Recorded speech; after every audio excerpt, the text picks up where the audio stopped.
Voltage क्या होता है, तो voltage is defined as energy per unit charge, यानी V इक्वल टू क्या हो जाएगा हमारा W अपॉन क्यू, जहां पर जो V होता है वो वोल्टेज होता है जिसका यूनिट्स होता है वोल्ट, W जो होता है वो एनर्जी होता है जिसका एसआई यूनिट होता है जूल, Q जो होता है वो हमारा चार्ज होता है जिसका एसआई यूनिट होता है कूलम। 1 वोल्ट की डिफिनेशन की अगर बात करते हैं तो 1 volt is the potential difference between 2 point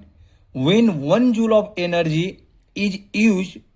two move 1 coulomb of charge from 1 point to other point. यानी कहने का मतलब है कि हमें जब 1 कूलम चार्ज को एक पॉइंट से लेकर दूसरे पॉइंट तक ले जाने के लिए अगर हमें 1 जूल एनर्जी की अगर यूज पड़ता है तो इन दोनों पॉइंट का बीच का जो डिफरेंस होगा या जो वोल्टेज होगा वो 1 वोल्ट होगा। हमने यहां पर 2 पॉइंट लिया है, एक्स पॉइंट और एक हमारा वाई पॉइंट है। अब इस एक्स पॉइंट के पास हमारा 1 कूलम का चार्ज है और अब इस 1 कूलम के चार्ज को हमें वाई पॉइंट के पास हमें ले जाना है। तो इस 1 कूलम के चार्ज को वाई पॉइंट तक ले जाने के लिए टोटल एनर्जी अगर 12 जूल लगता है तो इन दोनों पॉइंट का बीच का जो पोटेंशियल डिफरेंस होगा या जो वोल्टेज होगा वो होगा हमारा 12 वोल्ट।